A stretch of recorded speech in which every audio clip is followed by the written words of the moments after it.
Hello, welcome to the Villa View. It's time for the first match preview of the 22-23 season with myself, Dan Bardell, joined by Chris Dolan, the Villa View favourite. This match preview is sponsored by BETMATE. If you go onto our Twitter, you'll be able to see how the BETMATE game works. So do go and check that out. But Dolan and myself will go through our teams a little bit later on in the show. Dolan, how are you? Good, mate. Yeah. I just want to say big congratulations to you, mate. It's been a. I was gonna take the piss out of you, but I was waiting for it. I still think you might.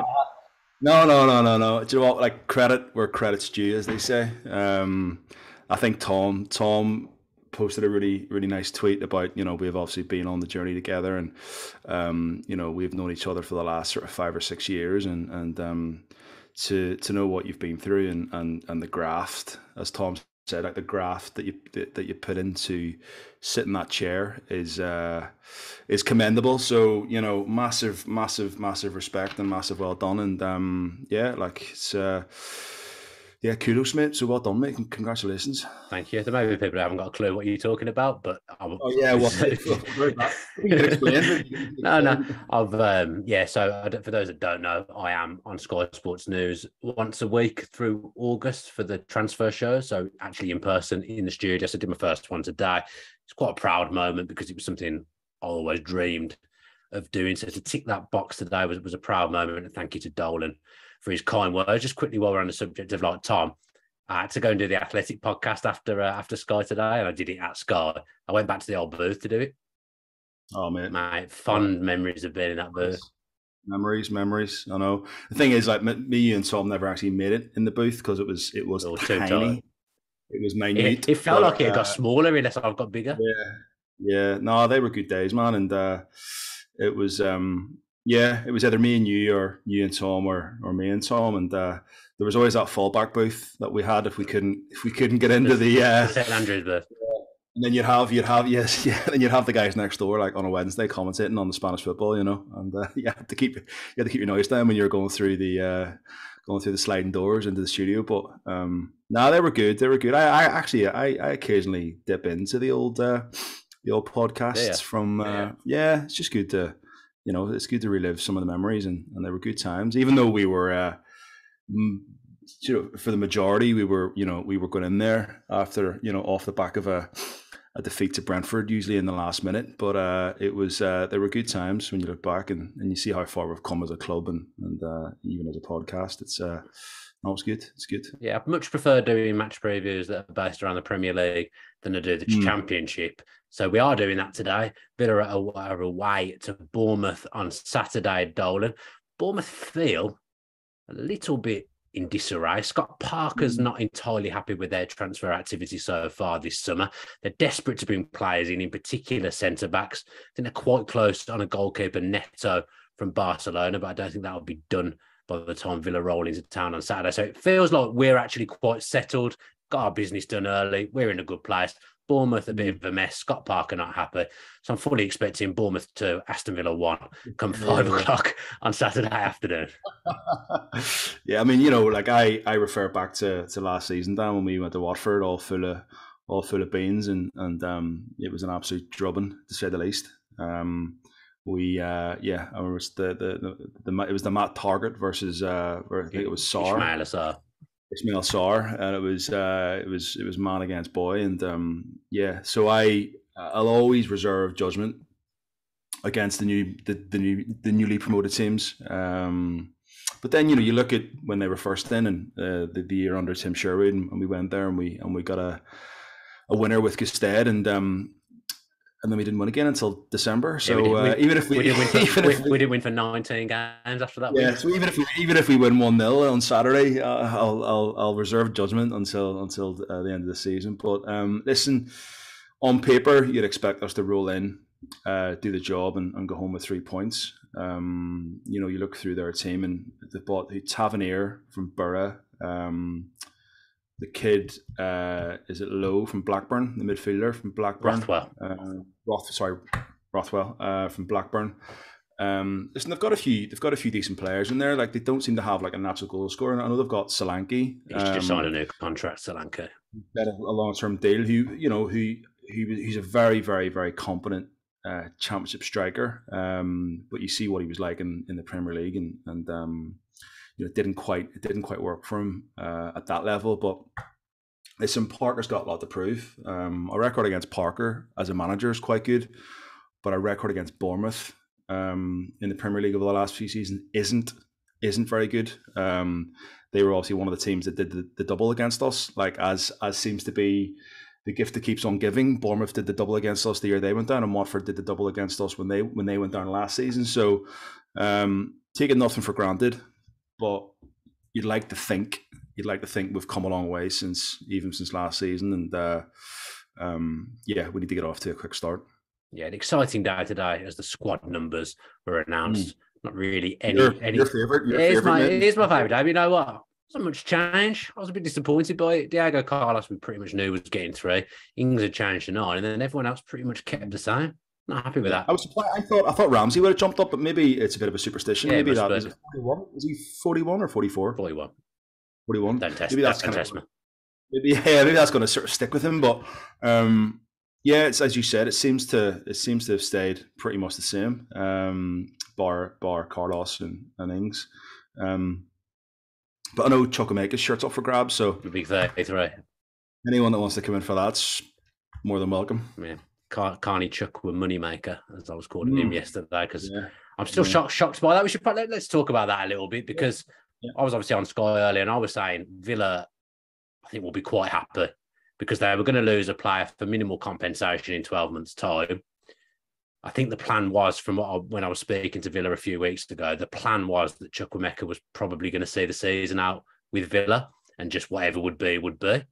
But Chelsea coming in with £20 million, I feel like that's an exceptional deal for someone with a year left on their contract who started 2 Premier League games. And yes, he may go on and become one of the greatest footballers that's ever lived, but there's no guarantees of that at all. And for Villa to get 20 million now, I think we've taken advantage of Todd Bowley doing Chelsea's negotiations a little bit, because to me that seems a monumental amount of money for what he's actually achieved in the game. He's cost more than Philippe Coutinho. Yeah, so exactly. If you put it in the context, from that point of view, I think it's one of the deals of the century. Listen, this isn't me being bitter, but you know that I've said a few times that I don't particularly think he was as good as people were making him out. I found his first touch very heavy, and I just always found his attitude a little bit. I should be there.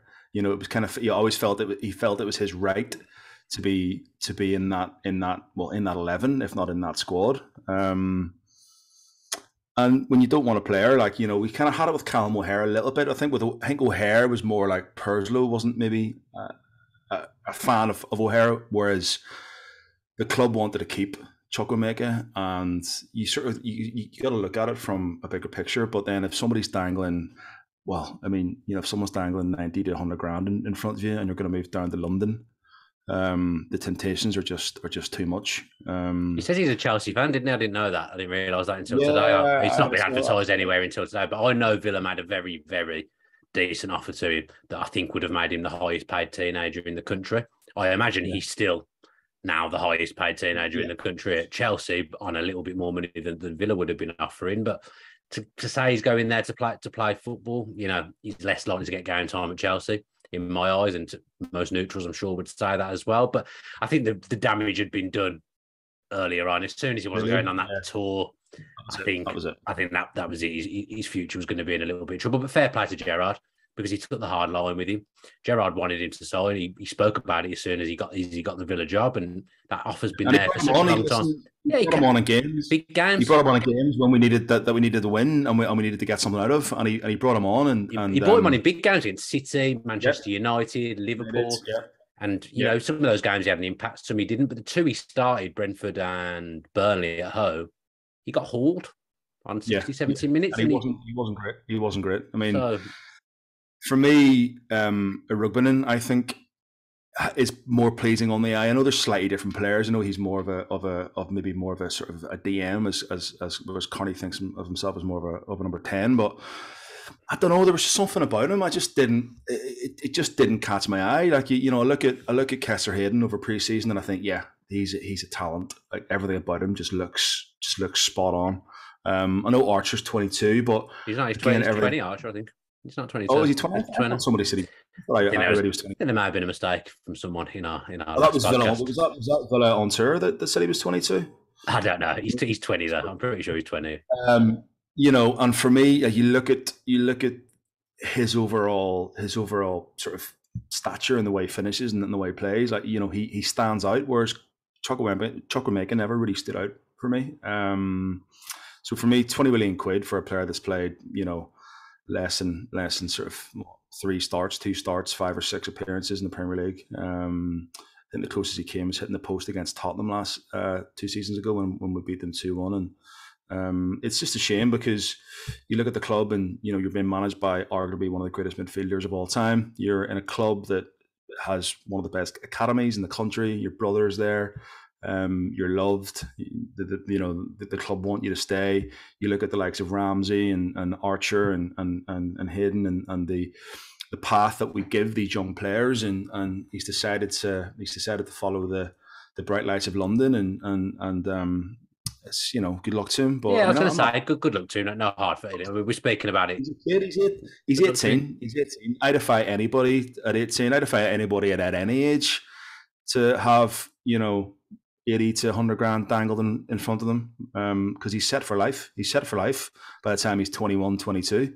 And that's it. And that's what it's all about. And I defy anybody to turn that down. So as football fans, we can be a little bit short-sighted sometimes about our own players. And we think, well, you've got to stay with us. But footballers have careers. They've got futures. They've got families. They've got, they have to look at the bigger picture and what suits them. And what suited him was to go to Chelsea. And that's the way it is. And like I say, good luck to him. And I hope he's the player that we think he may have been. But it may be a longer road at Chelsea than it would have been at Aston Villa. I've asked questions of him as well because he's obviously got talent. You can't deny he's got talent. The way he carries the ball, and he's quite unique, I think. But I've asked questions saying I'm not sure I'm quite seeing it. But speaking to people that I know have trained with him at Villa, they say he's the real deal. He'll go on to be a very good player. So good luck to him. We'll see what happens. No player's bigger than a club. Win some, you lose some. You win some, you lose some. And what? Villa have been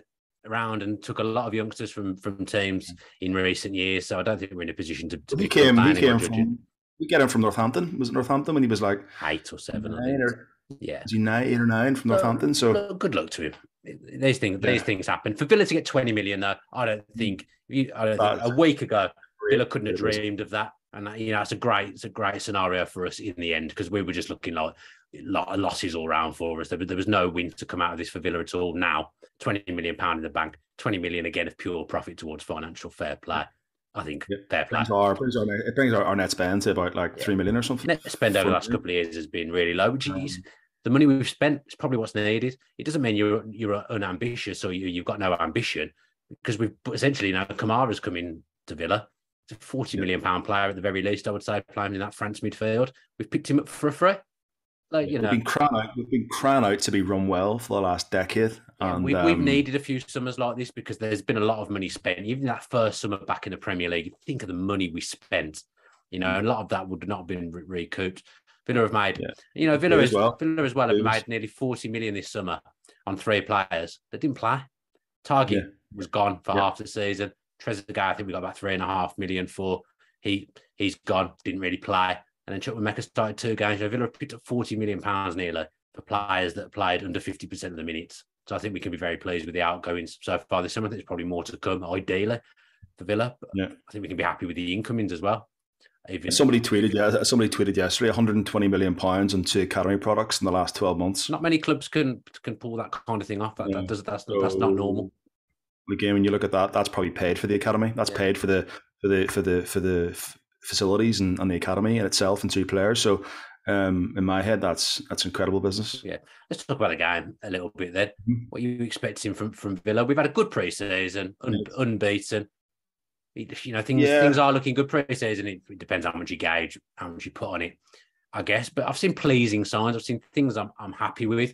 Maybe the odd concern here and there, but I like that we've got 2 areas that I think we had problems in last season, maybe even in the season before as well, in defensive midfield. There's been a problem ever since we've been back in the Premier League. Every Villa fan has said we need a proper defensive midfielder. We've done that. We've got Kamara in, French international, Champions League quality player, as I said earlier. Villa too nice as well over the last few years. Needed a bit of a hard man in there, a bit of nastiness, a bit of stature. Diego Carlos ticks that box. So, Villa have filled 2 problem areas there for me that they really needed to fill. I didn't think there was much else wrong with us on good days. I'd expect us to have more good days this season. I mean, for me, pre-season wasn't particularly pleasing on the eye, but what I would say is, Leon Bailey has just what we wanted. I mean, everything that we thought we were going to get last season, and I hate that term, but it feels like a new signing. And look at how many minutes did he play last season? Probably not that much. He probably played more for Jamaica than he did for Villa last season. Yeah. And you look at last season. I mean, last season was just carnage. I mean, it was this time last year with the whole Grealish saga, and we were glued to Twitter for days on end, and it was just a mess. No real fault of our own. I mean, it was just one of those things. It happened. But Bailey coming in, obviously unfit, hadn't got a pre-season, coming over from the Bundesliga and first year in the Premier League, and it was tough. It was tough for him, and he was made a bit of a scapegoat. But I have to say, he looks frightening. He looked frightening in pre-season. Lovely goals. Yeah, totally, man. And for me, last season, he wasn't fit, but I always sort of was slightly questioning his attitude last season a little bit. I was wondering, was his heart really in it, and did he really have the mental strength to really dig in? But you look at pre-season and whatever Gerard's done to him, or whatever's happened to him over the summer, they've he's it's a complete switch. It's a complete. I think you've got to give him credit because he put out the social media posts at the end of the season, or just as the pre-season was about, saying, I mean business this season. I'm not messing around. I'm not here to be a passenger. And fair play to him, because a lot of people would have written him off. Yeah, and he talked him and his dad. His dad's very vocal, and they're very vocal as a family, and they certainly talked the talk last season and didn't deliver. So they've got a lot to prove. He came in on a big fee, but yeah, like I say, the pace that he showed in pre-season, and his finishing ability is his delivery from set pieces. He looks the real deal, and he'll be starting, won't he? He'll start. He has to. Like you can't. I think the Gerard for me is a really. He gets it. He's a proper. He's fair. Like if you perform well, if you step up and perform well, then the shirt's yours. End of story. It doesn't matter. He isn't afraid to leave players on the bench. But I think it's a nice problem, because I think our problem at the minute as Villa fans is who's going to start. Like what's that kind of front three going to look like, and what's that midfield three going to look like? The back four and the keeper for me picks itself. Bar Mings. Bar Mings. You say that it doesn't. Bar Mings and Konza, but the keeper and the fullbacks and Carlos pick itself. But McGinn picks himself. So you're looking really like you've got about 5 places up for grabs, and I think you'll go with Mings. I think you'll start with Mings because you'll want to show a bit of love to him, because he's obviously taking the captaincy off him. So to take the captaincy off him and to drop him on the first day of the season against his old club really could really damage him confidence wise. So I think I disagree with you. I would start Mings always. Everyone knows I'm a massive Tory Mings fan, but I think James is going to start. You think he's going to start? Yeah. And in some ways, I don't think what you said earlier about players deserving the shirt. There's a lot of ways Chambers does deserve the shirt, because he does. He's been pretty flawless since he came in. Yeah, listening to you and Ty and Simon. Who's the kid from Villa Analytics? What's his name? Stephen. Yeah, he spoke very well. Listening to you guys the other day, and it is. And you were sort of talking about who do you go with? I go with Mings. I think he'll pick Mings just because he's first. He's ahead of Chambers in the pecking order. Overall, I think he picks Mings. This captaincy thing, I think, is to put the cat amongst the pigeons a little bit. I don't know whether he's third choice, fourth choice, but certainly at the moment, I don't see him starting. I would start him, as I say, but at the moment, Konsa started last week. Chambers has had a good pre-season. Mings has been stripped to the captaincy, not even one of the vice captains or club captain or any of that business. He sat on the bench last week. I know, and usually, the team you see in the last pre-season game is the kind of team you'd see on the first day. He didn't travel last weekend, Dan. He didn't travel. Oh, was he not there at all? For some reason, I thought he was on. I had in my head he was on the bench. Was he? I think he was part of that 11 against. Oh, against yes, Fulham. he was. You're right. It's because he was sat near the subs, wasn't he? But he obviously wasn't a sub at all. But that to me says you're not playing. I mean, I totally agree, but I still think when push comes to shove on Saturday, he's going to go with Mings, and I think he's going to go with McGinn, Ramsey, and Kamara. I think that picks itself. I think the midfield three at the moment. Luis, that's a bit harsh on Luis actually. It picks itself because for me, I think Kamara is just going to be that Claude Makelele type. He's just going to sit there and sweep it up. And we've seen McGinn with Scotland how effective he can be when he runs forward. I think McGinn will still hover around and kind of almost protect Ramsey. I think Ramsey, with the quality that we know he has and the ability he has, especially on the edge of the box, I think we'll see him sort of play further forward in that three. And then, like I say, Coutinho's is star boy, so he starts all every day of the week, and Bailey, you can't drop Bailey after what he's done. And again, Watkins, Ings, Watkins. It's another one for me that's up for debate. I think it's 100% Watkins. Again, not saying that's why I do. Offers more. I think he offers more. He works harder than Ings does. But then Ings, Ings' goal contributions last season, I know you said, Dan, that Watkins offers more, but how many assists did Ings get? It's not that I think Watkins offers more. I think he suits a lone striker more. I'm not 100% convinced Ings can play as a one up front. Usually when you see Ings play, he's been playing with Watkins when he started games for us. I don't think he's a lone front man, Danny Ings. I think when you see Danny Ings play this season, which you will, Watkins will be next to him and you'll have Coutinho behind him. The front three, however you line them up, will be quite fluid this season. There'll be games when Bailey plays, games when Buendia and Coutinho play together. There'll be games when Ings and Watkins play and perhaps Buendia plays off them, Coutinho plays off them. There'll be different combinations in that front three because there's a little bit of variety in there with the five of them. And I think we're well stocked there. I think even some games, Louise might play as an 8 with McGinn as an 8, and you might see Ramsey playing in the front three.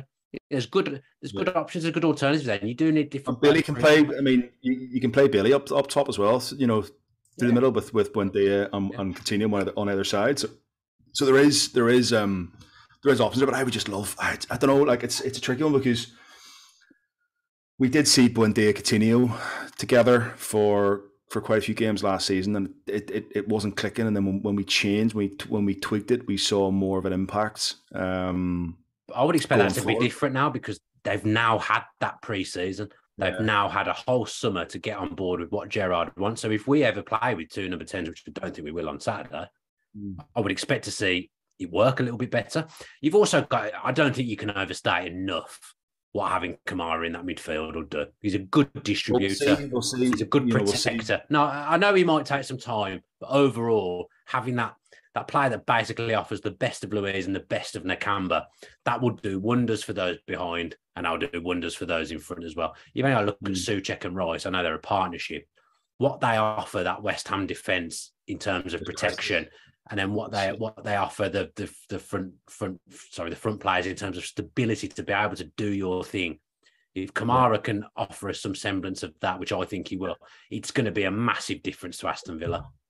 My laptop off the thing in excitement with that. No, I agree, man. And like I say, it's a nice problem to have. And we're well stocked, but we may be well stocked up top. But I just don't see us scoring enough goals. And I think there's goals in that team.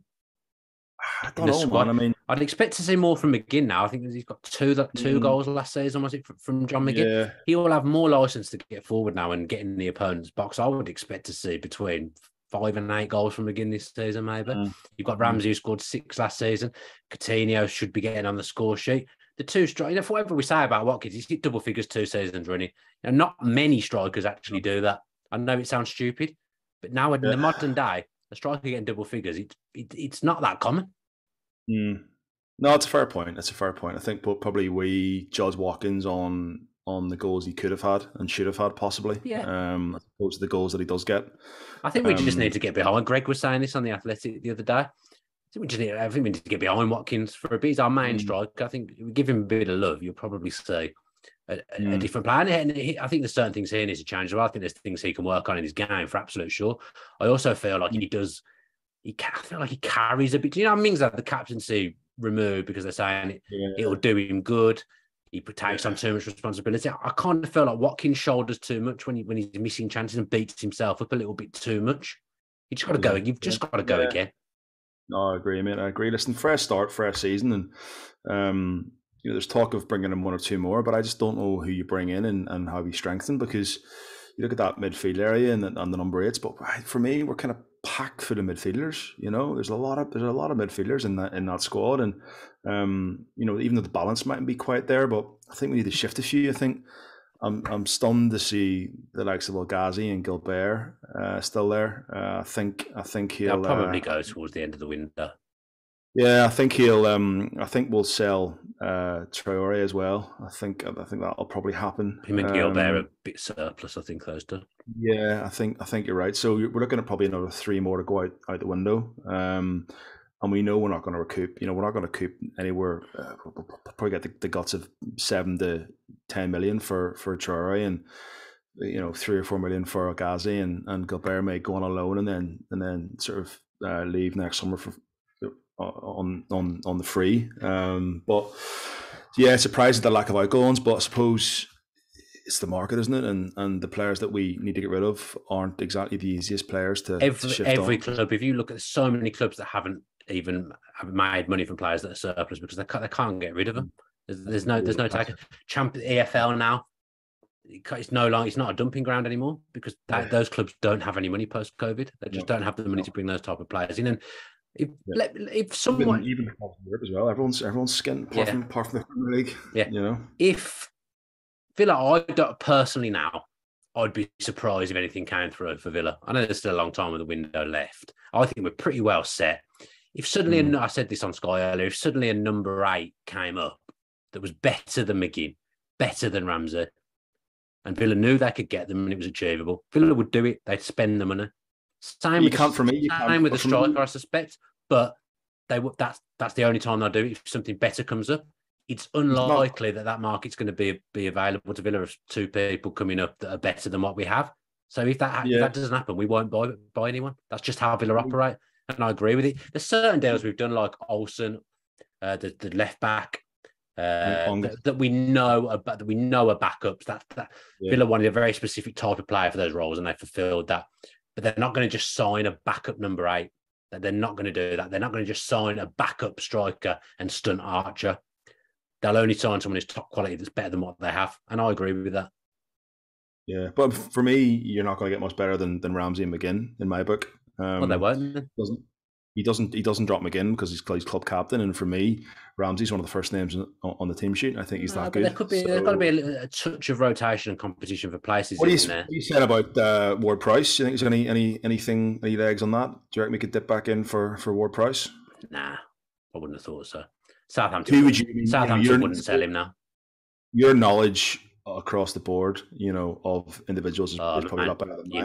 You need Neil here. Neil knows every player that's played in Slovenia, Slovakia. He knows everything now. If you were given 50 million to spend on a number 8, who would you bring in? Who I would like? It's absolute pie in the sky, and I think I've mentioned him on the Villa View before. Tillemans, absolute. That's the kind of player that we would absolutely. He would thrive, and we would love a player like that in our midfield.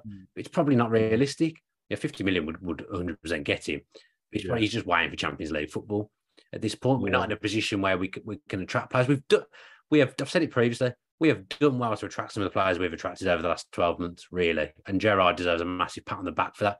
For us to have signed Luca Dean, really, some people would have probably looked at that as a sideways move. Coutinho from Barcelona. Kamara, when there's Champions League teams sniffing all around him and he looks like he's going to Atletico Madrid, and we've used the personal touch and signed a French international central midfielder to come and play for us. Diego Carlos has had suitors for years, top quality centre-back. The recruitment, the players we've pulled in since Gerrard's been there, even Leon Bailey a year ago didn't really have much right to sign a player like that, in my opinion. Danny Ings from Southampton, again, people probably looked at it as a sideways move. We're pulling in players that are good players, but someone like Tielemans I'd be crying out for someone like that in midfield, in my opinion. Then in terms of strikers, again, I don't want to put you on the spot here, but if you got 50 million quid, who would you dip in for? I mean, I think someone like a Timo Werner, if he's up for grabs, at Chelsea. He'll go back to Leipzig. Jesus would have been, Villa. I heard murmurs from people that Villa were interested in Jesus, but we're never going to get him if Arsenal's on the cards in London, European football. If we could have got someone like that in, we would have done, because he's a massive upgrade on what we have, arguably a world-class footballer. But those players just aren't there, and the striker market now is so difficult because it's like the goalkeeper market, because most teams play with one up front. You need that domino effect. It seldom happens. So there isn't really, I don't think there's any striker out there that realistically I can think of that we would be able to get. You've got to be someone that guarantees as well. It's all well and good signing someone from the French league, but there's no guarantees with it. We signed Danny Ings and thought, oh, yes. Yeah, banging 20 goals, yeah. This is it now. This is our ticket to top 6. It didn't work like that. It wasn't easy. There's never guarantees. I would have said he was a more guarantee than pulling someone in from France or Holland or whatever. There's no obvious strikers out there. So we're going to go with what we've got, £60 million worth of strikers across Watkins and Ings. Archer will get some game time as well. Let's see what he can do. I'm excited for this season. I like the look of us. I like the balance of the squad. It's more balanced than it's ever been, especially since we returned to Premier League. We've got more depth than we've ever had since we returned to Premier League. This is the season where I think push for top 8. Gerrard don't want to win a trophy because that's what Gerrard is. He wants to win things. He will take the League Cup and the FA Cup seriously. And all those things are absolute music to my ears. No, yeah, you're absolutely spot on. I can't agree. I can't not agree with you there, I have to say. Good stuff. I mean, we haven't really covered the game because it's difficult to, because there's no form to go on or anything like that. But do you expect us to win on Saturday? You know me, mate.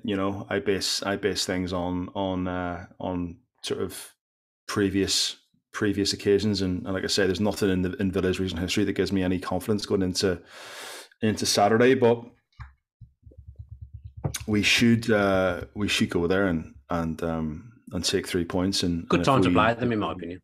Yeah, if we go there with the right mindset, I think for us it'll be more about mindset and mentality over actual quality, because we know we've got the quality. So what kind of mindset do we go in with? And if we go in with the right mindset and we're focused and we're up for it, and we can get off to a quick start, then I don't see why we can't go there and dominate and get 3 points. I absolutely can't wait till 2:45 on Saturday and Chris Dolan's name flashes up on my phone and I get the famous WhatsApp message of, I don't fancy us today.